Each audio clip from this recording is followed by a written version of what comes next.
Thank you for watching Darker Things, the series that brings you deep dives into the most disturbing events, personalities, true crime, conspiracy theories. Austin in 1991 was not the Austin most people know today. Today's Austin, Texas is fraught, high-tech, flooded with transplants and known for its nightlife and rapid growth. But in the early 1990s, it was still thought of as a college town with a quirky soul. It was a city caught between identities, not yet the booming Silicon Hills of tech workers and startups, but no longer just the quiet home of the University of Texas and its music scene. Back then, Austin was still a place many people didn't lock their doors. Neighborhoods carried the feel of small-town Texas, even though the capital city was steadily climbing toward 500,000 people. Parents let their kids ride their bikes until dark. Teenagers hung out at diners, arcades, frozen yogurt shops. On weekends, families gathered at local restaurants before heading home to watch a VHS tape or catch a late showing of the cinema. It was a slower, softer version of the city, a place where people believed, perhaps naive, that violent crime was something that happened in other places, not here. But beneath the surface, Austin was changing. The city was growing, crime rates were ticking upward, and the pressures of expansion were reshaping neighborhoods. Even so, most residents still thought of their city as a safe place, where the worst thing that might happen on a Friday night was a fender bender on Guadalupe Street or a bar fight on 6th. On the night of Friday, December 6, 1991, the city was alive with holiday energy. Strings of white Christmas lights stretched across streets. Shoppers filled the malls, picking up gifts. Teenagers cruised in cars that still carried the boxy look of the late 80s. Parents were finishing up work and deciding where to take the family for dinner. In North Austin, tucked into a strip mall along West Anderson Lane, sat a small frozen yogurt shop with a cheerful name, I Can't Believe It's Yogurt. It was the kind of place teens loved to gather after school or during weekends. Bright menu boards glowed with choices, and for just a handful of coins, kids could share a sundae or grab a cup of frozen yogurt. For parents, it was a safe spot for their kids to spend time. For teenagers, it was a small slice of independence. That night, 4 girls were inside the shop. Eliza Thomas, 17 years old, responsible, steady, the kind of worker every manager trusted. Jennifer Harbison, also 17, a little bolder, a little louder, with her younger sister Sarah, just 15, along to help with closing. And finally, Sarah's best friend, Amy Ayers, only 13, tagging along for the evening, excited for a sleepover afterward. To anyone passing by, it would have looked like the most ordinary scene imaginable. 4 girls closing down a shop on a Friday night, wiping counters, counting the register, talking about the weekend. They were just kids doing what kids do, in a city that still believed it was safe. But at some point between closing time and the early hours of the morning, that illusion of safety was shattered. When firefighters arrived just after midnight, they saw smoke pouring from the yogurt shop. At first, it looked like a routine fire, the kind that sometimes happens in kitchens, a freak accident, nothing more. But as they forced their way inside, they discovered something far worse. The fire wasn't an accident, it had been set deliberately. And behind the smoke, in the back of the shop, they found a nightmare that would scar Austin forever. The Austin Fire Department arrived within minutes of the first call. What they encountered was not just a fire, it was a nightmare. Inside the charred walls of the yogurt shop, firefighters found the bodies of 4 teenage girls. The victims were Eliza Thomas, Jennifer Harbison, Sarah Harbison, and Amy Ayers. They were bound, gagged, and stacked together. Their lives ended in a horrifying act of violence before the flames were ever set. The fire itself had been started deliberately. Accelerants had been used to obscure evidence, a crude but devastating attempt to cover up the brutality that had taken place. Investigators quickly realized that what they were dealing with was not just arson, but a mass murder. The crime scene was chaotic. Water from fire hoses mixed with ash, soot, and melted plastic. Evidence was fragile, deteriorating by the second. Detectives scrambled to secure what little they could. Among the most haunting discoveries were bullet casings and the telltale signs of multiple weapons having been used. Some of the girls had been shot, others strangled. At least one victim had suffered from both. It was as if the killers had taken their time. Methodical, cruel, deliberate. The forensic team faced an uphill battle. The Austin Police Department at the time had limited experience with crimes of this scale, and DNA analysis was still in its infancy in 1991. The heat of the fire had destroyed much of what they needed. Still, investigators clung to what they could. Fingerprints lifted from half-melted surfaces. Shoe prints in the ash, bullet fragments buried in charred wood. What haunted the community most was the setting itself. This wasn't a dark alley or an abandoned warehouse. It was a brightly lit, cheerful yogurt shop, the kind of place families and children felt safe. That night shattered the illusion of safety. Austin would never be the same again. The tragedy of the yogurt shop murders lies not just in the brutality of the crime, but in the lives that were stolen. Eliza Thomas was 17 years old, a bright, responsible teen. She was described by friends and teachers as dependable and hardworking. She was the kind of person who always showed up, whether it was for her job, her family, or her friends. That December night, she was working at the yogurt shop, closing out the shift. Jennifer Harbison was also 17. She was Eliza's co-worker, but also her friend. Known for her warmth and charisma, Jennifer was a high school senior with big dreams. She and Eliza had planned to finish their shift together before heading home, a normal Friday night routine.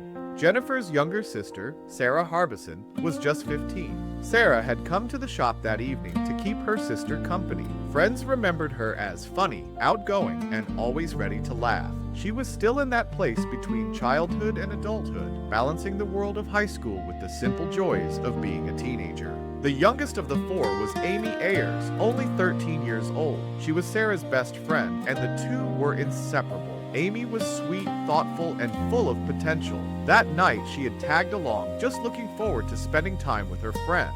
Together, the four girls represented everything innocent about youth: responsibility, friendship, laughter, and dreams of the future. None of them could have known that by closing down the yogurt shop that evening, they were stepping into a nightmare. In the days that followed, photos of the girls appeared on the evening news and in newspapers across Austin. Yearbook portraits, school photos, and family snapshots, each picture reminding the city of the lives that had been lost, of the futures that would never come to pass. And while the investigation pressed forward, Austin was grieving. Vigils were held, candles lit, prayers whispered. For a community that had prided itself on safety, this was a collective wound that would take decades to heal. The investigation into the yogurt shop murders quickly became one of the most sprawling, complicated, and controversial cases Austin had ever seen. Detectives were staring at a crime that was both chaotic and devastating. They had little more than ashes, fragments of bullets, and the haunting knowledge that 4 young lives had been brutally stolen. And yet, from the very beginning, there was immense pressure from the community, from the press, and from within their own department to deliver justice swiftly. It is difficult to overstate the atmosphere in Austin at the time. This was 1991, long before DNA analysis was a household term, long before databases like CODIS could run samples at the push of a button. Forensics was a slower, less precise world, and investigators often relied heavily on witness testimony, hunches, and confessions to build their cases. And in this case, the sheer brutality of the murders meant that every lead, no matter how small, was pursued with urgency. Almost immediately, detectives began building a mental picture of who might have committed the crime. Now, this wasn't a simple burglary gone wrong, at least not in their eyes. The presence of multiple weapons, the deliberate arson, and the execution-style killing suggested not just opportunity, but intent. And with 4 victims, each at a different stage of adolescence, the public's hunger for answers was insatiable. But who could commit such an atrocity? Austin police initially cast a wide net. Known troublemakers, petty criminals, and drifters who happened to be in the area that night were questioned. Some of these interviews were routine, nothing more than fishing expeditions. Others seemed at the time to provide promising threats. But with every passing day, those threads unraveled and frustration grew. The desperation of the investigation revealed itself in the methods employed. Detectives leaned hard on interviews, sometimes pushing teenagers or young men from the community into long interrogations. Some of these kids, barely older than the victims themselves, they were asked to account for their whereabouts on a December Friday night, asked to relive hours at the harsh fluorescent lights, facing seasoned interrogators who were themselves haunted by the Horror of it all.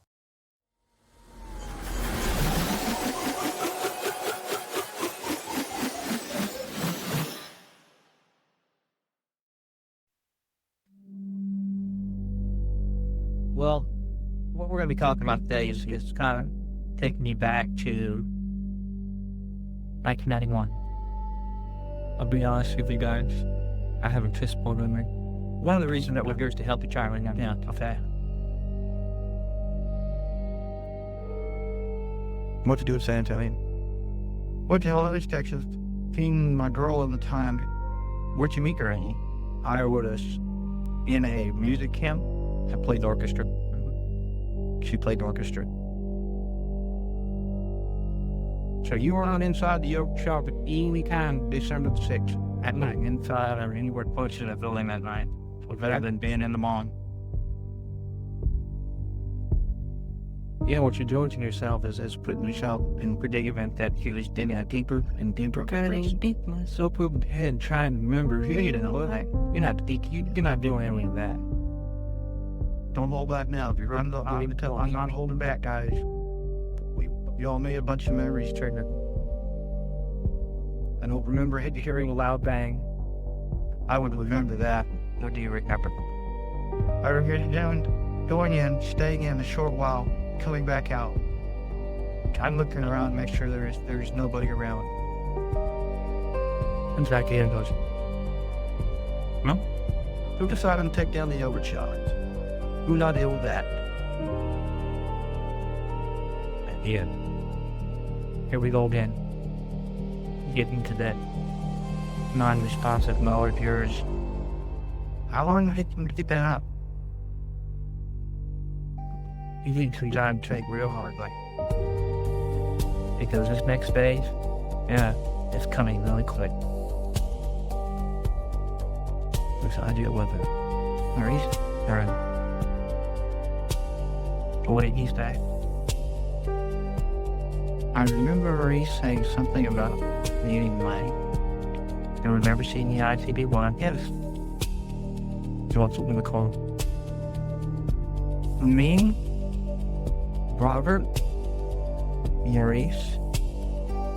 And Forrest? So in a time. I think Maurice. Oh my, it's clear. Yes, Travis, yes. So you can understand what's happened to me. Go ahead. So what have I done here? Just blocked it out of my head, maybe?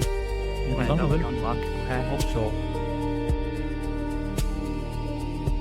In the years to come, 4 young men, Robert Springsteen, Michael Scott, Maurice Pierce, and Forrest Wellborn, would be swept into the case, their names tied forever to the yogurt shop murders. Their eventual arrests made headlines, but what is often forgotten is just how shaky the evidence was from the very beginning. One of the most striking details about these confessions is how they evolved. Under pressure, after hours of questioning, suspects gave inconsistent statements. Dates shifted, details changed, theories bent themselves to match what investigators thought they already knew.